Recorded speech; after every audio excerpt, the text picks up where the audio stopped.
આગળના જમાનામાં રાજા મહારાજાઓમાં ભક્તિ હતી. ઇતિહાસના પાને તમે એક એક પાનું ખોલો તો છેક પ્રહલાદ રાજાથી લઈ એક રાજાની તો ભક્તિની સુવાસ, કારણ કે ભક્તિ કરો પાતાલ મેં પ્રગટ હોય આકાશ. ચારે બાજુ એટલી નામના ફેલાણી, એટલી સુવાસ ફેલાણી કે એની ખાતરી કરવા માટે પરમાત્માને એક દિવસ વિચાર થયો કે આને મારે ખાતરી કરવી જોશે. એટલે હકડે ઠાઠ કચેરી ભરીને જ્યારે બેઠા છે ત્યારે ભગવાન સાધુનો વેશ લઈને આવ્યા, પણ એકલાનું આવ્યા, હારે હાવ જ લેતા આવ્યા. સિંહ ગિરી મહારાજ, પણ કેવો સિંહ, સોનાની હાંકડે બાંધેલો અને એકદમ ભૂખો દા. એટલે આવીને કચેરીમાં એવું કીધું કે તારું નામ સાંભળીને હું આવ્યો છું. ભલા માણસ, કેમ પ્રભુ આજ્ઞા કરો.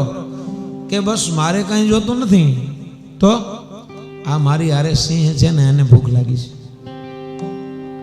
કે પ્રભુ હમણાં વ્યવસ્થા થઈ જાય બધી, ત્યાં શું ખામી હોય રાજની અંદર, તરત એની આજ્ઞા કરી માણસોને. તો સાધુના વેશમાં ભગવાન કહે છે ભાઈ જારો થોડી વાર. એવી રીતે અમારે નથી જોતું, હે એવી રીતે અમારે કાંઈ નથી જોતું ભાઈ. તો તારે કંઈ એને આપવું જોઈએ તો તારા શરીરમાંથી આપવું પડે. તન મન ધનથી સેવા કરાય, વેચાતી કાંઈ સેવા ન કહેવાય. અમુક વસ્તુ આપણે જાતે કરવાની હોય. અમુક નથી કહેતા કે આટલા પૈસા આપી દઉં તમે એટલા જાપ જપી નાખો. એ જપવા વાળાને પૈસા મળે ને જાપે મળે. કઈ વેચાતા થોડા લેવાની વસ્તુ છે.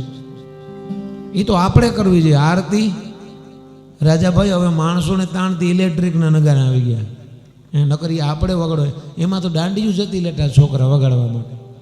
પણ એ આવું પૂરું જ થઈ ગયું. લ્યો હવે ઓલી હોય તો ઠીક, ને લાઇટ વહી જાય તો એમને કરવી પડે. ઘણી વાર કેવું એને લાઇટને આરતીને શું લેવા દેવા. એ તો બરોબર અડધી આરતી ઉપડી તો વહી જાય, નગારું બંધ થઈ જાય. હવે ઓલું નહીં કરવાનું છે રાજાભાઈ, આમ થયા જ ઘર કે ઊંધું ફરવાનું હરખું નહીં. એટલે કે અમુક વસ્તુ જાતે કરવાની. ભલા માણસ, તારે કંઈ આપવું હોય તો તારું શરીર ક્યાં નથી એમ. એટલે કહેવાનો મતલબ એવો હતો કે તારા શરીરમાંથી કંઈક આપ. કે પ્રભુ કાંઈ વાંધો નહીં. એ રાજાનું નામ હતું મોરધ્વજ રાજા. એટલે કરવત લઈ આવ્યા. એમના પત્ની અને એમનો દીકરા અને એમના પત્ની સૂત દારા સંપી શીશ કરવત સે ગશો. કાપવાની તૈયારી કરી તો ભગવાન કે લ્યો આ તો એમાંય પાસ થઈ ગયા.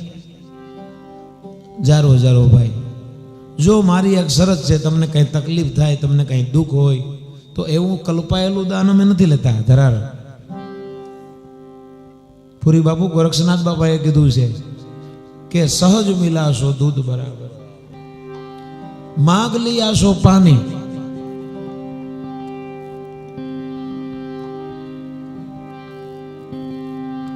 એવું છે. હજી એક સૂત્ર આવે,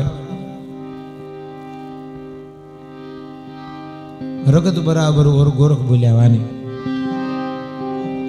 આ લૂંટ લીયાશો રગત બરાબર, આવું ગોરક્ષ બોલ્યા વાણી. એટલે કે અમે ધરારીનો કાંઈ નથી લેતા. આ તો પ્રેમ ભાવ હોય તો કે ના પ્રભુ અમારો રાજીપો છે, એવો અવસર અમને ક્યાંથી મળે. અને એમાં કાપવાની શરૂઆત કરીને બરોબર નાક સુધી આવ્યું તો ડાબા આંખમાંથી એક આંસુ પડી ગયું. ભગવાન કે બસ એ તો મોકો જ જોતા હતા, એવું અમે તકલીફ થાય તો નથી જોતું ભાઈ.